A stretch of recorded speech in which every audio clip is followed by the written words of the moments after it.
السلام علیکم.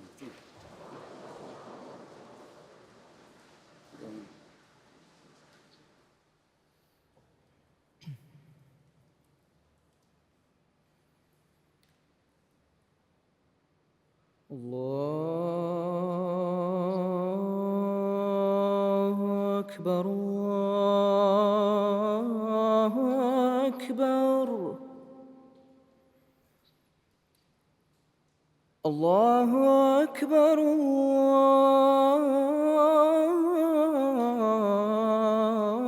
الله أكبر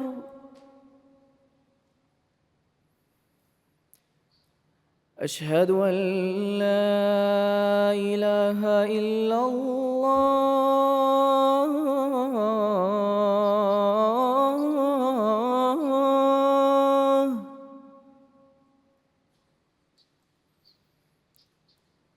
أشهد أن لا إله إلا الله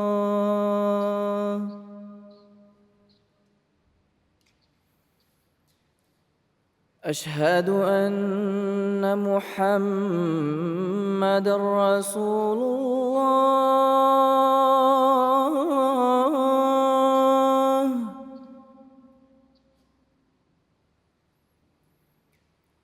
أشهد أن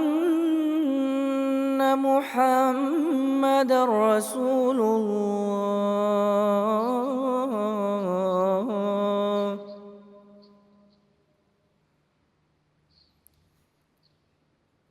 حي على الصلاة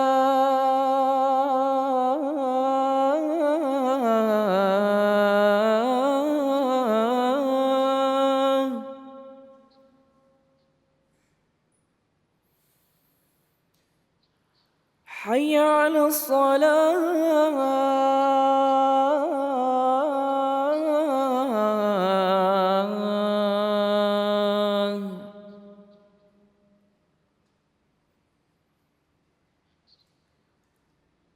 حي على الفلاح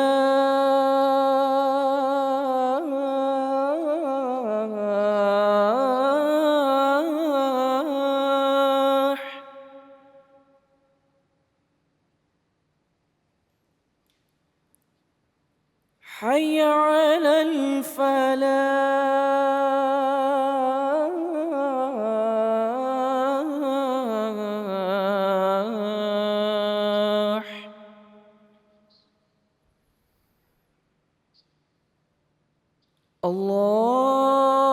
الله أكبر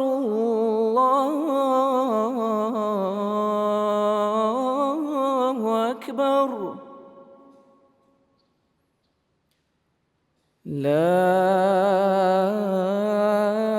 إله إلا الله.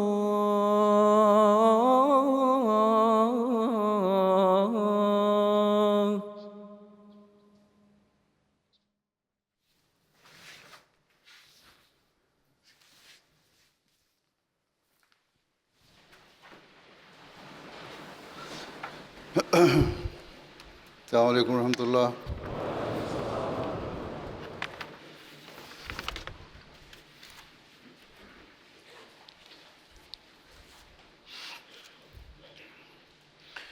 أشهد أن لا إله إلا الله وحده لا شريك له وأشهد أن محمدًا عبده ورسوله أما بعد فأعوذ بالله من الشيطان الرجيم بسم الله الرحمن الرحيم الحمد لله رب العالمين الرحمن الرحيم مالك يوم الدين إياك نعبد وإياك نستعين اهدنا الصراط المستقيم صراط الذين أنعمت عليهم غير المغضوب عليهم ولا الضالين.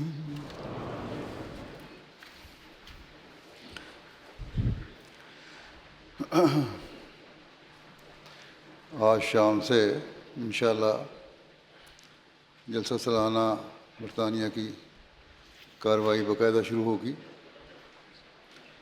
یہ جلسہ جیسا کہ حضرت مسیح موعود علیہ السلام نے فرمایا ہے بڑی اہمیت کا حامل ہے. اس میں جماعت کی علمی، اخلاقی اور روحانی حالت کی بہتری کے لیے پروگرام ہوتے ہیں. اللہ تعالیٰ سب شامل ہونے والوں کو اس سے بھرپور فائدہ اٹھانے کی توفیق عطا فرمائے. اس وقت میں جلسہ میں ڈیوٹی دینے والوں اور شامل ہونے والوں سے کچھ باتیں کروں گا. اسلام میں مہمانوں کی عزت و تکریم کی بہت تاکید ہے. حضرت صلی اللہ علیہ وسلم نے بھی اس کی بہت تاکید فرمائی ہے. آپ صلی اللہ علیہ وسلم نے فرمایا مہمان کو جائز حق دو، اور یہ جائز حق حالات کے مطابق کچھ دن کی مہمان نوازی ہے. آپ صلی اللہ علیہ وسلم کی اسی نصیحت کا اثر تھا کہ صحابہ قربانی کر کے بھی مہمان نوازی کرتے تھے. اس وقت ابتدائی زمانے میں صحابہ کے حالات ایسے نہیں تھے کہ کشائش ہو اور آرام سے 2 وقت کا کھانا بھی میسر ہو. صحابہ اپنا اور اپنے بیوی بچوں کا پیٹ کاٹ کر، اپنا حق چھوڑ کر مہمان نوازی کیا کرتے تھے. اور اس حوالے سے صحابہ کی مہمان نوازی کی ایک مشہور روایت ہے کہ ایک صحابی کے گھر مہمان آیا جس کو حضرت صلی اللہ علیہ وسلم نے ان صحابی کے ساتھ بھیجا تھا. اور انہوں نے جب پتہ کیا تو گھر میں صرف ان کی بیوی نے بتایا کہ بچوں کے لیے تھوڑا سا ہی کھانا ہے، لیکن انہوں نے مہمانوں کی خاطر بچوں کو بہلا پھلا کر پھسلا کر سلا دیا اور مہمان گھر لے آئے. خود بھی چراغ بجھا کر کھانا نہیں کھایا، بلکہ مہمان کے سامنے یہ ظاہر کیا کہ جیسے خود بھی کھا رہے ہیں. خود بھی بھوکے سو گئے اور بچے بھی بھوکے رہے. اللہ تعالیٰ نے خوش ہو کر اس فعل کو اس قدر سراہا کہ حضرت صلی اللہ علیہ وسلم کو بھی اس کی اطلاع دی. جب اگلے دن صبح وہ صحابی حضرت صلی اللہ علیہ وسلم خدمت میں حاضر ہوئے تو آپ نے فرمایا تم نے جو رات کو مہمان کو کھانا کھلایا اور اس کے کھلانے کی جو تدبیر تم نے اختیار کی تھی، اس سے اللہ تعالیٰ بہت خوش ہوا اور بڑا ہنسا. تو یہ مہمان نوازی کا مقام ہے. بس آج کل ان دنوں میں حضرت مسیح موعود علیہ السلام کے جو مہمان جلسہ سننے آ رہے ہیں ان کی ہر طرح سے خدمت اور مہمان نوازی کرنا ہر کارکن، ہر ڈیوٹی دینے والے اور ہر اس افسر کا فرض ہے جو کسی بھی محکمے و شعبے میں کام کر رہا ہے. ان دنوں میں خاص طور پر محنت، صبر اور دعا سے کام لیں. مہمانوں کی طرف سے اگر کبھی کوئی سخت بات بھی سنیں تو اعلیٰ اخلاق کا مظاہرہ کرتے ہوئے اللہ تعالیٰ کی رضا حاصل کرنے کے لیے صرف نظر کریں. یہاں مختلف شعبہ جات ہیں. میں نے پچھلے خطبے میں بھی مختصراً بیان کیا تھا کہ ہر شعبے کا افسر اور اس کے معاونین اپنے فرائض خوش اسلوبی اور خوش خلقی سے ادا کریں. حضرت مسیح موعود علیہ السلام کے بھی اس بارے میں بے شمار واقعات ہیں.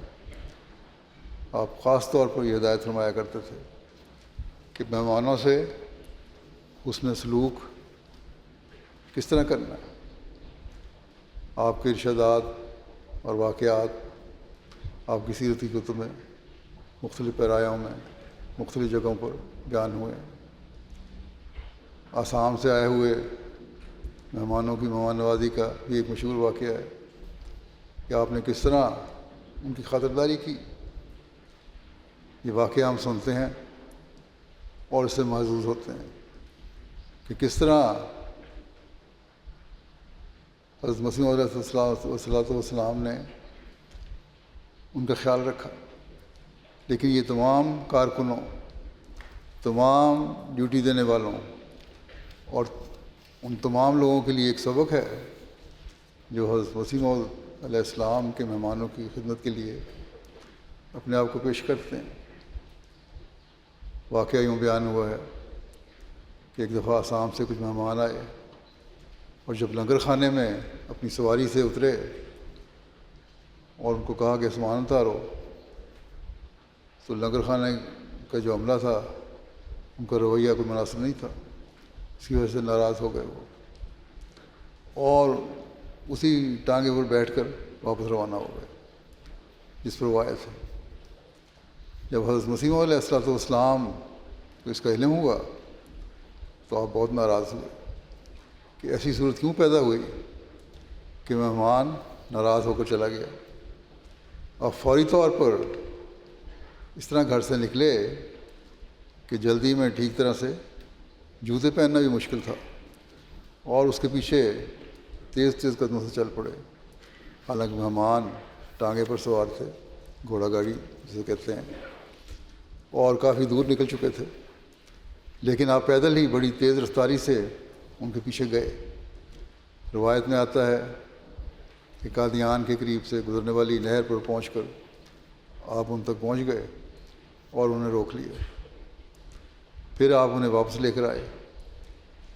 آپ جس انداز سے انہیں واپس لائے اس میں بھی مہمان کی عزت و تکریم کا ایک عجیب اظہار تھا۔ آپ نے مہمانوں سے فرمایا کہ آپ اپنی سواری پر بیٹھے رہیں، ٹانگے پر بیٹھے رہیں، اور میں پیدل آپ کے ساتھ چلوں گا۔ بہرحال آپ کے اس خلق کو دیکھ کر مہمان بھی شرمندہ ہو گئے اور عرض کیا کہ ہم ٹانگے پر بیٹھ کر سفر نہیں کر سکتے، ہم بھی آپ کے ساتھ پیدل چلتے ہیں۔ بار بار یہی کہتے رہے کہ حضور ہم نہیں بیٹھیں گے، ہم آپ کے ساتھ ہی چلیں گے۔ بہرحال قادیان واپس آ گئے۔ لنگر میں آ کے آپ نے خود مہمانوں کو سامان اتارنے کے لیے ہاتھ بڑھایا، لیکن چونکہ کارکنان کو اپنی غلطی کا احساس ہو چکا تھا اور وہ بہت زیادہ شرمندہ تھے، انہوں نے فوری طور پر آگے بڑھ کر سامان اتارنا شروع کر دیا۔ پھر ان لوگوں کی خوراک کے بارے میں بھی، کیونکہ وہ آسام کے لوگ تھے، حضرت مسیح علیہ السلام نے ان کے لیے خاص خوراک کا انتظام فرمایا۔ یہاں یہ بھی واضح کر دوں کہ لنگر خانے کے متعلق حضرت مسیح علیہ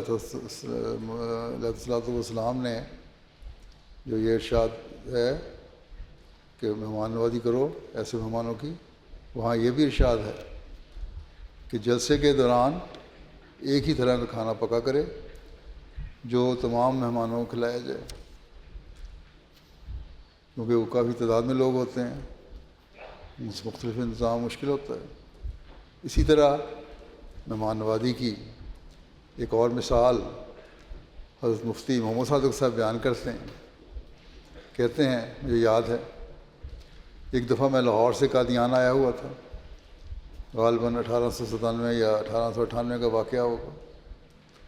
مجھے حضرت صاحب نے مسجد مبارک میں بٹھایا، جو اس وقت ایک بہت چھوٹی سی جگہ تھی، بعد میں اس کی ایکسٹینشن ہوئی تو مسجد تھوڑی سی بڑی ہوئی تھی، اسے وسیع کیا گیا تھا۔ آپ نے فرمایا کہ آپ یہاں بیٹھیں، میں آپ کے لیے کھانا لاتا ہوں۔ یہ کہہ کر آپ اندر تشریف لے گئے۔ مفتی صاحب کہتے ہیں کہ میرا خیال تھا کہ آپ کسی خادم کے ہاتھ کھانا بھیج دیں گے، مگر چند منٹ کے بعد جب کھڑکی کھلی، مسجد اور آپ کے گھر کے درمیان میں دربار جو تھی اس میں کھڑکی تھی، چھوٹا دروازہ تھا کھڑکی کی طرح کا. تو کہتے ہیں میں کیا دیکھتا ہوں کہ حضرت مسیح موعود علیہ الصلوۃ والسلام خود اپنے ہاتھ میں کھانے کی تشریح ٹرے اٹھائے ہوئے میرے لیے کھانا لے کر آئے. مجھے دیکھ کر فرمایا کہ آپ کھانا کھائیں، میں ابھی پانی لے کر آتا ہوں. کہتے ہیں اس وقت بے اختیار رکت سے میرے آنسو نکل گئے کہ جب حضرت مسیح موعود علیہ السلام ہمارے مقتدا اور پیشوا ہو کر ہمارے لیے یہ خدمت بجا لاتے ہیں تو ہمیں آپس میں ایک دوسرے کی کس قدر خدمت کرنی چاہیے. یہ ایک اسوہ تھا. اور حضرت مسیح موعود علیہ الصلوۃ والسلام کی سیرت میں ہمیں مہمان نوازی کے ایسے بہت سارے واقعات ملتے ہیں. آپ نے لوگوں کو ایک دفعہ فرمایا کہ میرا ہمیشہ یہ خیال رہتا ہے کہ کسی مہمان کو تکلیف نہ ہو، بلکہ اس کے لیے ہمیشہ تاکید کرتا ہوں کہ جہاں تک ہو سکے مہمانوں کو آرام دیا جائے. مہمان کا دل مثل آئینہ کے نازک ہوتا ہے اور ذرا سی ٹھیس لگنے سے دل ٹوٹ جاتا ہے. خدا نے فرمایا کہ بعض مہمان بہت جذباتی ہوتے ہیں، خاص طور پر جیسا کہ میں نے ابھی آسام کے لوگوں کی مثال دی. مختلف قوموں کے اپنے اپنے طریقے اور حالتیں ہوتی ہیں. بعض بہت جلد جذباتی ہو جاتے ہیں، غصے میں بھی آ جاتے ہیں. تو آپ نے فرمایا یہ نہ سمجھو کہ وہ جذباتی کیوں ہوئے اور غصے میں کیوں آئے. مہمان کا دل تو شیشے کی طرح ہے، ایک آئینے کی طرح ہے، ٹوٹ جاتا ہے. اس لیے اس سے پہلے کہ اسے ٹھیس پہنچے اور وہ ٹوٹے تم اس کی حفاظت کا سامان کرو. بس یہ ہے وہ اسوہ اور نصیحت جو حضرت مسیح موعود علیہ السلام نے اپنے آقا و مدعا کی پیروی میں مہمانوں کی مہمان نوازی کے لیے ہمیں فرمائی. ایک واقعہ بیان ہوتا ہے کہ ایک دفعہ بہت سارے مہمان آئے ہوئے تھے. آپ نے لنگر خانے کے انچارج میاں نجم الدین سے فرمایا دیکھو بہت سے مہمان آئے ہوئے ہیں، ان میں سے بعض کو تم شناخت کرتے ہو اور بعض کو نہیں، بعضوں کو جانتے ہو بعضوں کو نہیں. اس لیے مناسب یہ ہے کہ سب کو واجب الاکرام جان کر ان کی تواضع کرو. سب کی عزت و اکرام کرنا ضروری ہے. یہ نہیں دیکھنا کہ کوئی غریب ہے یا امیر ہے، کوئی امریکہ سے آیا ہوا ہے یا کوئی پاکستان سے آیا ہے، کوئی افریقہ سے آیا ہے یا کسی اور ملک سے یا یہیں کا رہنے والا ہے.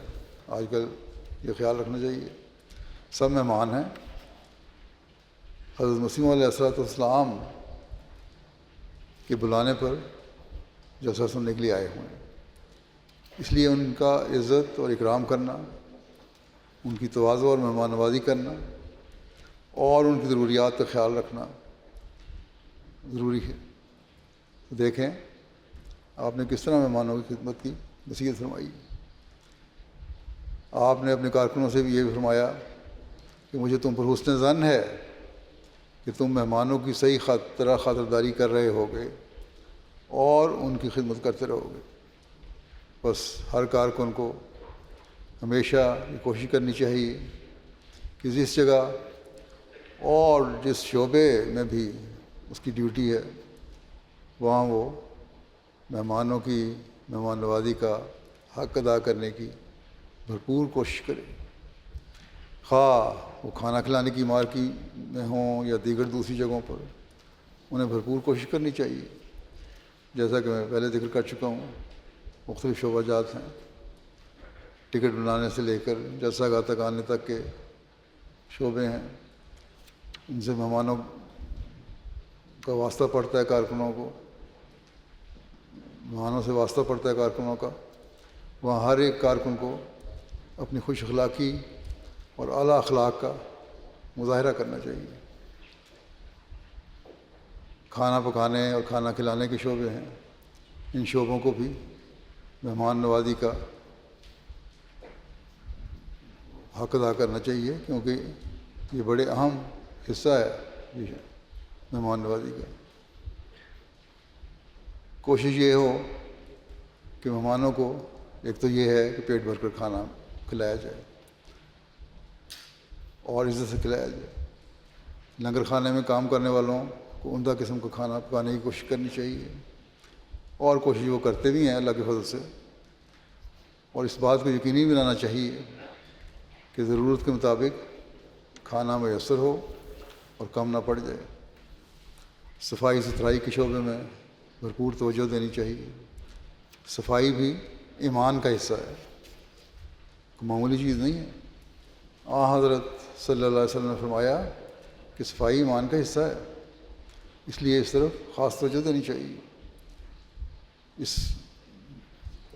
اس چیز میں ماحول کی صفائی بھی شامل ہے، اور ہمارے دوسرے جو انتظامات ہیں، غسل خانے وغیرہ ہیں، ان کی صفائی بھی شامل ہے۔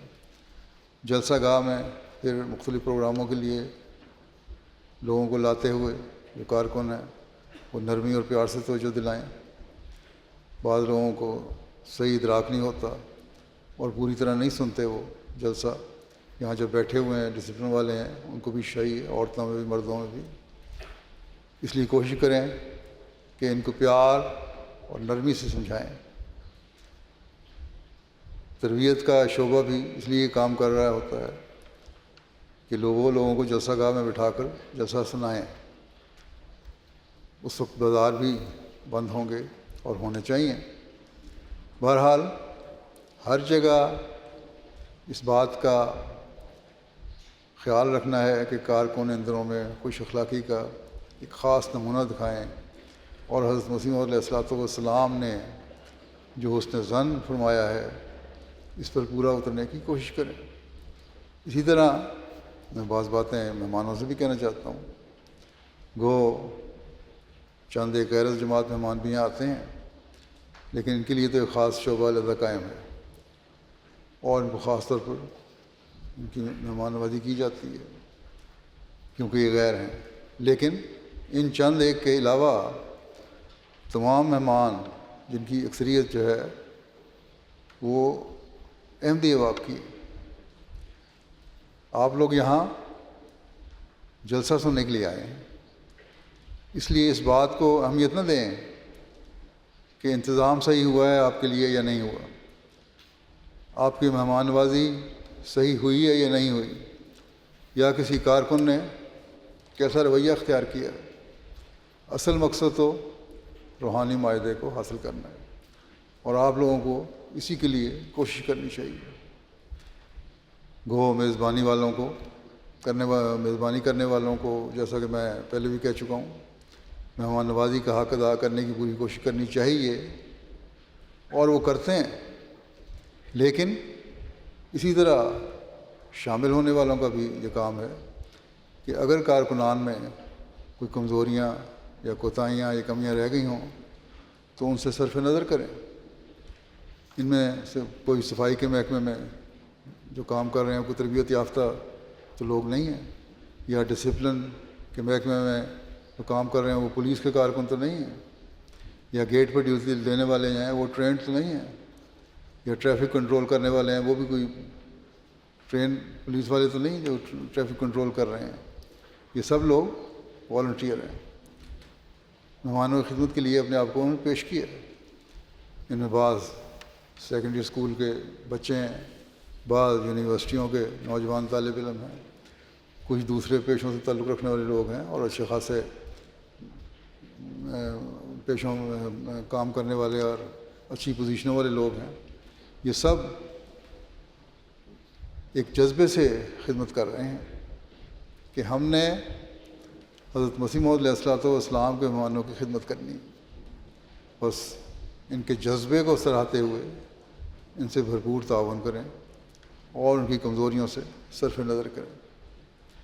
جب آپ ایسا کریں گے تو آپ اس مقصد کو پا لیں گے، اس مقصد کو پانے والے ہوں گے جس کے لیے آپ لوگ یہاں آئے ہیں، اور اس سے آپس کے تعلقات میں مزید نکھار بھی پیدا ہوگا۔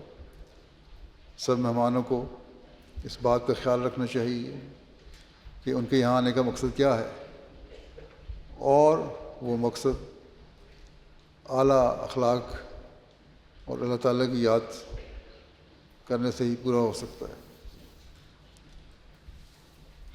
کھانے کی مارکی میں ہر مہمان کا فرض ہے کہ کھانا کھانے کے بعد جلدی سے مارکی خالی کر دیں تاکہ دوسرے لوگ بھی آ کر کھانا کھا سکیں۔ بعض دفعہ جگہ کم اور مہمان زیادہ ہوتے ہیں، اس کی وجہ سے باری باری یا شفٹوں میں کھانا کھلانا پڑتا ہے۔ تو اس بات کا خیال رکھیں کہ کھانا کھانے کے فوراً بعد مارکی سے نکلنے کی کوشش کریں، نہ کہ وہیں کھڑے ہو کر گفتگو میں یا باتوں میں وقت گزاریں۔ باہر آ کر اپنے باتیں کرنی ہیں تو کریں اور اپنا وقت گزاریں۔ اسی طرح کارکن کھانا ڈال کر دیتے ہیں پلیٹوں میں۔ آپ اگر مطالبہ کریں گے تو جیسا کہ ان کو بھی کہا ہوا ہے کہ وہ آپ کو کھانا دیں گے آپ کے مطالبے پہ، لیکن کھانا ضائع نہیں ہونا چاہیے، رزق کی ہمیشہ قدر کرنی چاہیے۔ بعض لوگ ذرا سی بھی روٹی جلی ہوئی ہو یا کچی ہو تو اسے نکال کر پھینک دیتے ہیں۔ کوشش کرنی چاہیے کہ اگر وہ کھانے کے قابل ہے تو کھا لی جائے، سوائے اس کے کوئی بہت بیمار ہو اور اس کے لیے وہ تکلیف کا باعث بنے۔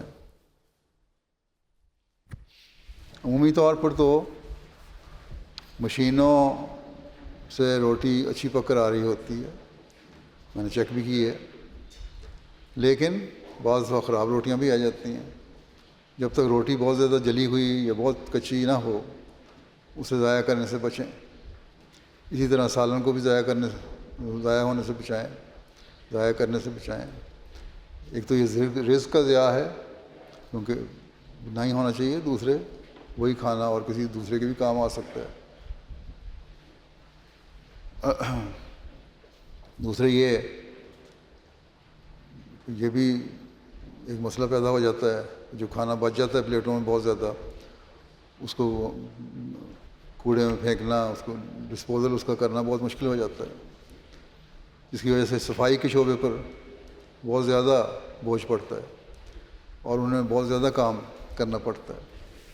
اس لیے مہمانوں کو چاہیے کہ جلسہ سالانہ کے ان دنوں میں کھانے کو برکت سمجھ کر کھائیں اور اسے ضائع نہ کریں۔ حضرت مسیح موعود علیہ الصلوۃ والسلام کی مثال یہ تھی کہ ایک دفعہ آپ کے کھانے کا انتظام نہ ہو سکا اور انتظام کرنے والے بھول گئے اور آپ بھی مصروف تھے۔ آپ نے فرمایا، جب نے کھانے کے بارے میں پوچھا تو سب پریشان تھے، کھانا ختم ہو چکا تھا، اور فرمایا کوئی بات نہیں، دسترخوان اور جہاں لوگوں نے کھانا کھایا ہے وہاں اگر روٹی کے بچے ہوئے ٹکڑے اور سالن ہے تو وہی لے آؤ، میں وہی کھا لوں گا۔ چنانچہ آپ نے وہ ٹوٹے ہوئے ٹکڑے جو لوگ چھوڑ کر گئے تھے وہی کھا لیے۔ یہ آپ کا اسوہ حسنہ ہے جو آپ نے ہمارے لیے قائم فرمایا۔ بس ہمیشہ اس بات کا خیال رکھیں کہ ہم نے رزق کو ضائع ہونے سے بچانا ہے اور اس طرح کام سمیٹنے والوں کے لیے بھی آسانی پیدا کرنی ہے۔ حضرت صلی اللہ علیہ وسلم نے فرمایا ہے کہ کھانے کو ضائع مت کرو، کھانے کی قدر کرتے ہوئے اسے کھاؤ اور جو پیش کیا جائے اسے خوشی سے کھاؤ۔ بے شک یہ فرمان آپ کا جو ہے وہ مہمانوں کے لیے خاص طور پر ہے، اس لیے کہ وہ ان مہمانوں کے لیے ہے جو اس پر عمل کرتے ہیں اور اپنے ساتھ برکتیں لے کر آتے ہیں۔ لیکن اس کو ثابت کرنے کے لیے ہر مہمان کو بھی اس کا نمونہ بننا چاہیے۔ ایسے مہمان جو برکتیں لانے والا ہو وہ مہمان بنے، اور ایسے مہمان نہ ہوں جو گھر والوں کے لیے پریشانی کا باعث ہوں، بلکہ ان کو پریشانی سے نکالنے والے ہوں۔ ہم یہاں آئے ہیں، وہ جلسے کے تحت ایک انتظام ہے اور ڈیوٹیاں دینے والے ڈیوٹیاں دے رہے ہیں، لیکن شامل ہونے والے اور کام کرنے والے سب احمدی ہیں، اور ہم سب کا مقصد ایک ہے کہ ہم نے یہاں حضرت مسیح موعود علیہ الصلوۃ والسلام کی تعلیم اور اسلام کی تعلیم کے مطابق اپنی اخلاقی، روحانی اور علمی اصلاح کرنی، چاہے وہ ڈیوٹی دینے والے ہوں یا مہمان، سب کا یہی کام ہے، وہ اس کے لیے کوشش کریں۔ بعض دفعہ ایسے حالات پیدا ہو جاتے ہیں کہ کھانے میں کمی ہو جاتی ہے، کارکنوں اور لنگر خانے کی کوشش تو یہی ہوتی ہے کہ کھانے میں کسی قسم کی کمی نہ ہو، لیکن بعض اوقات بڑے مجمع میں اندازے غلط ہو جاتے ہیں اور کمی ہو بھی سکتی ہے۔ اس بارے میں ہمیں حضرت صلی اللہ علیہ وسلم کی ایک نصیحت ہمیشہ یاد رکھنی چاہیے۔ آپ نے فرمایا کہ 2 آدمیوں کا کھانا 3 کے لیے کافی ہے اور 3 کا کھانا 4 کے لیے کافی ہے۔ ایک اور روایت میں اس طرح آتا ہے کہ 1 آدمی کا کھانا 2 کے لیے اور 2 کا 4 کے لیے اور 4 کا 8 کے لیے کافی ہے۔ بس اس بات کو ہمیں ہمیشہ یاد رکھنا چاہیے۔ ایک بات جو میں پہلے بھی کہہ چکا ہوں وہ یہ کہ ڈیوٹی دینے والوں کے لیے بھی آسانیاں پیدا کرنی چاہیے۔ کھانے کی، مارکی اور دیگر جگہوں پر بھی صفائی کا خیال رکھیں۔ صفائی کے حوالے سے بھی اس بات کا خیال رکھیں کہ آسانی پیدا کرنی ہے۔ سڑکوں اور راستوں پر گند نہ پھینکیں، اس میں بھی اس بات کا خیال رکھیں۔ جہاں بیٹھیں وہاں کھانے پینے کے بعد بعض لوگ بازار سے اشیاء خرید کر کھاتے ہیں، اس کے جو خالی پیکٹ ہیں اور لفافے ہیں ادھر ادھر پھینکنے کے بجائے ڈسٹ بن میں ڈالیں تاکہ کام سمیٹنے والوں کے لیے بھی آسانی پیدا ہو اور کم وقت میں زیادہ کام کر کے انتظام کو زیادہ صحیح طور پر چلایا جا سکے۔ پھر یہ ہے کہ اعلیٰ اخلاق کا مظاہرہ ہر طرف سے ہونا چاہیے۔ میں نے کارکنوں کو بھی کہا ہے اور مہمانوں کو بھی چاہیے کہ اعلیٰ اخلاق کا مظاہرہ کریں۔ ایک حدیث میں آتا ہے کہ حضرت صلی اللہ علیہ وسلم نے فرمایا کہ جو اللہ اور یوم آخرت پر ایمان لاتا ہے وہ اچھی بات کہے یا خاموش رہے۔ بس ایسی حالت تو اگر پیدا بھی ہو کبھی ناراضگی کی تو بجائے غصے کے اظہار کے، بد اخلاقی کا مظاہرہ کرنے کے، خاموشی اختیار کریں اور استغفار کریں اور دعائیں پڑھیں۔ اسی طرح بچوں کے کھانے کے بارے میں بھی بتا دوں، اس میں بھی خیال رکھنا چاہیے۔ بعض دفعہ لوگ بچوں کو پلیٹ بھر کے کھانا دے دیتے ہیں اور بچے اتنا کھا نہیں سکتے جس سے کھانا ضائع ہو جاتا ہے۔ تو یہاں بھی جیسا میں پہلے کہہ آیا ہوں، کھانا ضائع ہونے سے بچائیں اور بچوں کو تھوڑا تھوڑا ڈال کر دیں، چاہے بار بار ڈال کر دینا پڑے۔ ہمیشہ یاد رکھیں کہ جلسے کے مقصد کو آپ نے پورا کرنا ہے اور ان برکات کو سمیٹنے اور ان سے اپنی جھولیاں بھرنے کی کوشش کرنی ہے جو برکات اس جلسے کی ہیں اور جن کے لیے حضرت مسیح موعود علیہ الصلوۃ والسلام نے اس جلسے کا اجرا فرمایا تھا۔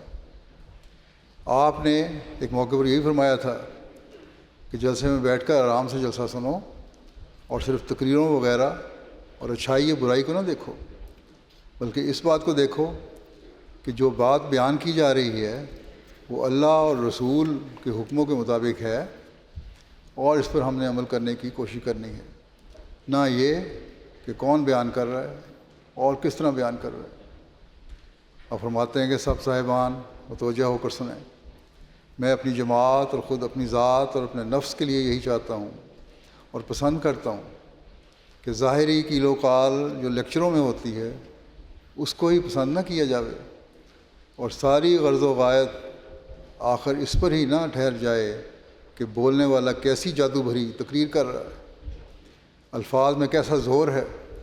میں اس بات پر راضی نہیں ہوتا، میں تو یہی پسند کرتا ہوں اور نہ بناوٹ و تکلف سے بلکہ میری طبیعت اور فطرت کا یہی تقاضا ہے کہ جو کام ہو اللہ کے لیے ہو، جو بات ہو خدا کے واسطے ہو۔ اور فرمایا کہ مسلمانوں میں گراوٹ کی وجہ یہی بنی ہے کہ وہ بڑی بڑی کانفرنسیں اور انجمنیں کرتے ہیں، مجلسیں ہوتی ہیں اور بڑے بڑے بولنے والے لسان لیکچررز اپنے لیکچر پڑھتے ہیں، شاعر اپنی قوم کے بارے میں شعر کہتے ہیں، اور ان باتوں پر وہ نعرے لگا لیتے ہیں، لیکن بعد میں کوئی اثر نہیں ہوتا، اور قوم پھر صرف ان نعروں کی وجہ سے ہی تنزل کا شکار ہو جاتی ہے۔ بس یہ وہ تعلیم ہے اور اخلاص کا یہ معیار ہے جسے ہر شخص اور ہر احمدی کو اپنے سامنے رکھنا چاہیے، کہ صرف ہم نے نعرے لگانے کے لیے یا پسند کے لیے باتیں نہیں سننی، بلکہ اللہ اور رسول کے واسطے ان پر عمل کرنے کے لیے باتیں سننی ہیں، اور اسی مقصد کے لیے ہر احمدی کو یہاں آنا چاہیے، اور آپ آئے ہیں، مجھے امید ہے کہ اس مقصد کے لیے آئے ہوں گے۔ جیسا کہ آپ علیہ السلام نے فرمایا ہے کہ جو کام ہو اللہ تعالیٰ کے لیے ہو، اور جو بات ہو خدا کے واسطے ہو، ہر ایک کو اس اصول کو اپنے سامنے رکھنا چاہیے۔ اس بارے میں بھی یاد رکھیں کہ ہمیں اپنے دن ذکر الہی میں گزارنے چاہیے، جلسہ سنتے ہوئے بھی اپنی زبانوں کو ذکر الہی سے تر رکھیں، بعد میں چلتے پھرتے ملتے جلتے بھی لوگوں سے جو باتیں کر رہے ہوتے ہیں اس وقت بھی خالص دینی باتیں ہوں، اللہ تعالیٰ کے ذکر کی باتیں ہوں، قرآن و حدیث اور مسیح موعود علیہ الصلوۃ والسلام کے مقاصد کو پورا کرنے والی باتیں ہوں، اللہ تعالیٰ کا ذکر اور دین کے لیے دعائیں کرنے کی ضرورت توجہ ہو۔ ذکر الہی ہے جو انسان کے خیالات کو بھی پاک کرتا ہے اور اسے اللہ تعالیٰ کے افضال کا وارث بنا دیتا ہے۔ حضرت مسلم موعود رضی اللہ عنہ نے ایک جگہ بڑے خوبصورت انداز میں فرمایا کہ اللہ تعالیٰ نے یہ فرمایا ہے کہ ذکر الہی کرو، اور خاص طور پر جب مجلسیں لگی ہوں اور تو ان میں ذکر الہی کرو، تو اس کا فائدہ اللہ تعالیٰ نے کیا بتایا ہے؟ اس کا فائدہ اللہ تعالیٰ نے یہ بتایا ہے کہ اذکروا اللہ یذکرکم، کہ اگر تم ذکر الہی کرو گے تو خدا تمہارا ذکر کرنا شروع کر دے گا۔ بس جس بندے کا خدا ذکر کر رہا ہو اس سے زیادہ خوش قسمت اور کون ہو سکتا ہے کہ اس کا آقا اسے یاد کرے اور بلائے۔ ذکر الہی تو بہت بڑی نعمت ہے۔ آپ نصیحت کرتے ہوئے فرماتے ہیں کہ تمہیں خواہ کوئی انعام ملے یا نہ ملے، تم ذکر الہی میں مشغول ہو جاؤ، اور اللہ تعالیٰ اس سے خوش ہو جائے گا اور پھر تمہیں یاد رکھے گا۔ اور جب اللہ تعالیٰ یاد رکھتا ہے تو یہ نہیں کہ وہ بغیر انعاموں کو چھوڑ دیتا ہے، وہ انعامات سے بھی نوازتا ہے۔ بس اللہ تعالیٰ کے فضلوں کو کھینچنے کے لیے ان خاص دنوں میں ان باتوں کو خاص طور پر یاد رکھیں اور توجہ دیں۔ شامل ہونے والے اور ہر کام کرنے والے سب لوگ ان باتوں کی طرف توجہ دیں کہ ہم نے اپنی زبانوں کو ذکر الہی سے تر رکھنا ہے، اور جب یہ ہوگا تو پھر ایک ایسا ماحول پیدا ہو جائے گا جو یقیناً وہ ماحول ہے جس کی خاطر یہ جلسہ منعقد کیا جا رہا ہے۔ حضرت مسیح موعود علیہ الصلوۃ والسلام ایک جگہ فرماتے ہیں سب کو متوجہ ہو کر سننا چاہیے، پورے غور اور فکر کے ساتھ سنو، کیونکہ یہ معاملہ ایمان کا ہے۔ اس میں سستی، غفلت اور عدم توجہ بہت برے نتائج پیدا کرتی ہے۔ جو لوگ ایمان میں غفلت سے کام لیتے ہیں اور جب ان کو مخاطب کر کے کچھ بیان کیا جائے تو غور سے اس کو نہیں سنتے، ان کو بولنے والے کے بیان سے خواہ وہ کیسا ہی اعلیٰ درجے کا مفید اور مؤثر کیوں نہ ہو، کچھ بھی فائدہ نہیں ہوتا۔ ایسے ہی لوگ ہوتے ہیں جن کی بابت کہا جاتا ہے کہ وہ کان رکھتے ہیں مگر سنتے نہیں، اور دل رکھتے ہیں پر سمجھتے نہیں۔ یاد رکھو جو کچھ بیان کیا جاوے اسے توجہ اور بڑے غور سے سنو، کیونکہ جو توجہ سے نہیں سنتا خواہ عرصہ دراز تک فائدہ رساں وجود کی صحبت میں رہے اسے کچھ بھی فائدہ نہیں پہنچتا۔ ان 3 دنوں میں فائدہ تبھی پہنچ سکتا ہے جب ہم ان باتوں کو غور سے سنیں اور پھر ان پر عمل کرنے کا عہد بھی کریں، اور اس کے لیے اپنے دلوں کو پاکیزہ رکھنے کی خاطر ذکر الہی سے اپنی زبانوں کو تر بھی رکھیں۔ جلسے میں بیٹھ کر بھی ذکر الہی کرتے رہیں، دعائیں کرتے رہیں، درود پڑھتے رہیں، اور پھر جب تقریریں سنیں تو اس کا خاص اثر بھی آپ پر ہوگا۔ بس حضرت مسیح موعود علیہ السلام نے اس بارے میں بڑی فکر کا اظہار فرمایا ہے کہ اگر تم جلسے کی کارروائی توجہ سے نہیں سنتے تو تمہارے یہاں جلسے پر آنے کا کوئی فائدہ نہیں۔ اس بات کو خاص طور پر ہمیں یاد رکھنا چاہیے کہ ہمارا مقصد اپنی اصلاح کرنا ہے، اپنے دینی علم کو بڑھانا ہے، اپنی روحانی حالت کو بہتر کرنا ہے، اور اس کے لیے ہم نے بھرپور کوشش کرنی ہے۔ اخلاقی طور پر اپنی حالت کو بہتر کرنا ہے، اپنے دوستوں اور بھائیوں کے لیے قربانی کا جذبہ پیدا کرنا ہے، اور دل کی رنجشوں کو دور کرنا ہے۔ یہ بھی ایک مقصد ہے بہت بڑا۔ یہ جو ماحول پیدا ہوا ہے جس میں اتنے ہزار لوگ جمع ہیں، یہ بھی ایک ایسا ماحول ہے کہ اگر اس میں ایک دوسرے سے بھائی چارے اور محبت کا سلوک کریں گے تو وہ حالات اور ماحول پیدا ہوگا جس میں محبت، پیار، اخوت اور بھائی چارہ ہوگا، جو اسلامی تعلیم کا خاصہ ہے۔ اور اسی پر عمل کر کے ہی انسان اللہ تعالیٰ کے نزدیک سرخرو اور اس کے فضلوں کو حاصل کرنے والا ہو سکتا ہے۔ آپ نے اپنی بہت ساری تقریروں میں اس طرح توجہ دلائی ہے کہ جلسے پر آنے کا ایک مقصد اعلیٰ اخلاق کا اصول ہے، یہ بھی فرمایا، اور اس اعلیٰ اخلاق کا مظاہرہ ہر طرف سے ہونا چاہیے۔ بعض دفعہ چھوٹی چھوٹی باتوں پر رنجشیں اور لڑائیاں پیدا ہو جاتی ہیں، حتیٰ کہ بعض دفعہ کارکنوں میں بھی لڑائیاں ہو جاتی ہیں۔ ایسا کبھی نہیں ہونا چاہیے، ہمیشہ خوش اخلاقی کا مظاہرہ کرنا چاہیے۔ بس اس طرف کارکن بھی اور مہمان بھی دونوں توجہ دیں کہ ہمارے اخلاق ہمیشہ اعلیٰ ہوں، اور ہر شر سے بچنے کے لیے ہمیشہ دعا کرتے رہنا چاہیے۔ اسی طرح جلسے کے بارے میں بعض اور باتیں بھی کہنا چاہتا ہوں۔ پہلی بات تو یہ ہے کہ جلسے کے دنوں میں آپ لوگ جہاں کہیں بھی قیام کریں، مسجدوں میں جاتے ہیں، خاص طور پر لندن میں بیت الفتوح میں یا مسجد فضل میں، اسلام آباد ہے یا یہاں ہے، اپنے ہمسایوں کا بھی خیال رکھیں اور اپنے اعلیٰ اخلاق کا مظاہرہ کرتے رہیں۔ سڑکوں کے قوانین کی پابندی کریں۔ رش کی وجہ سے بعض دفعہ ٹریفک زیادہ ہو جاتا ہے، لیکن اس لیے لوگوں کے گھروں کے سامنے کسی قسم کا گند نہ ڈالیں۔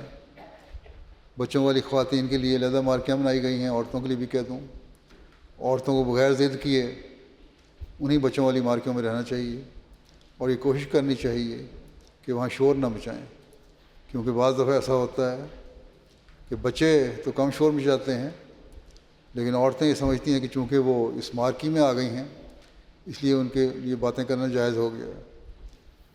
انہی باتوں میں سے انہیں باتوں سے پرہیز کرنا چاہیے اور تقریروں کی طرف توجہ دینی چاہیے، اور جو پروگرام ہو اسے غور سے سننا چاہیے، اور جب وہ خود اپنا نمونہ دکھائیں گی تو بچے بھی خاموشی سنیں گے۔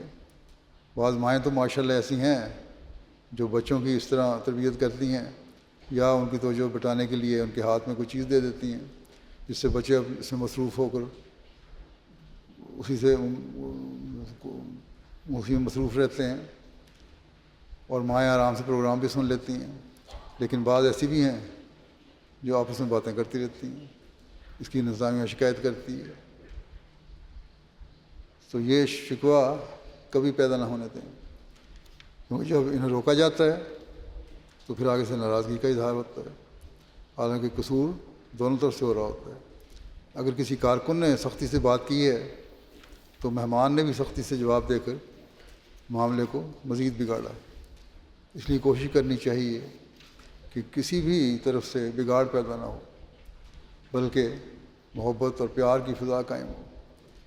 اسی طرح پارکنگ اور گیٹ سمیت تمام انتظامات ہیں، مہمانوں کو کارکنان سے تعاون کرنا چاہیے تاکہ سارے انتظامات بڑے آرام سے اور رواں طریقے سے چل سکیں۔ اسی طرح مہمانوں کو اپنے ارد گرد کے ماحول پر بھی نظر رکھنی چاہیے۔ اگر کوئی مشکوک چیز دیکھیں تو فوراً اطلاع دیں۔ ایک دوسرے پر نظر رکھنے سے کوئی شرارت کا ارادہ رکھنے والا بھی ہو تو باز آ جاتا ہے یا محتاط ہو جاتا ہے اور اسے شرارت کرنے کی جرات نہیں ہوتی۔ اس لیے ہر آنے والے کو اس بات کا خیال رکھنا چاہیے کہ اس نے بھی ماحول کو محفوظ رکھنے اور اس کی حفاظت کے لیے اپنے ارد گرد نظر رکھنی ہے۔ اسی طرح ڈسپلن قائم کرنے والی انتظامیہ سے ہے، اس سے بھی لوگوں کو بھرپور تعاون کرنا چاہیے۔ اپنے کارڈ ہمیشہ اپنے پاس رکھیں اور چیک کروائیں۔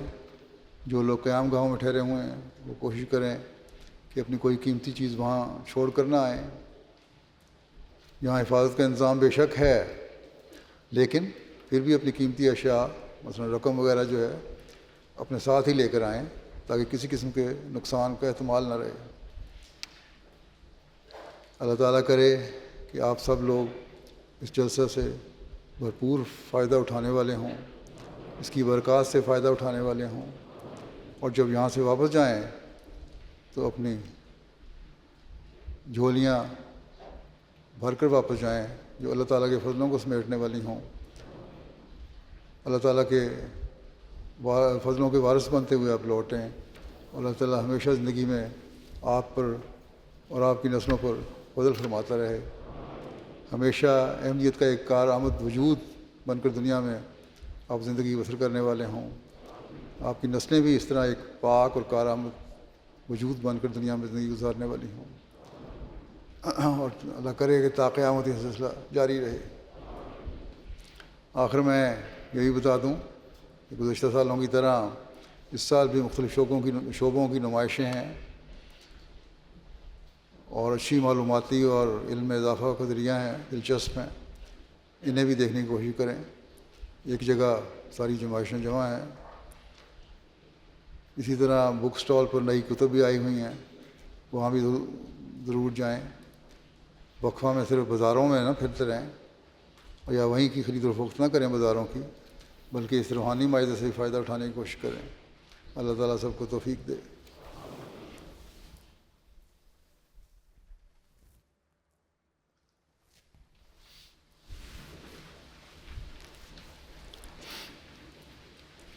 الحمد للہ نحمده ونستعینه ونستغفره ونؤمن به ونتوکل علیہ ونعوذ باللہ من شرور انفسنا ومن سیئات اعمالنا من يهده الله فلا مضل له ومن يضلل فلا هادي له ونشهد أن لا إله إلا الله ونشهد أن محمدا عبده ورسوله عباد الله رحمكم الله إن الله يأمر بالعدل والإحسان وإيتاء ذي القربى وينهى عن الفحشاء والمنكر والبغي يعظكم لعلكم تذكرون اذكروا الله يذكركم وادعوه يستجب لكم ولذكر الله أكبر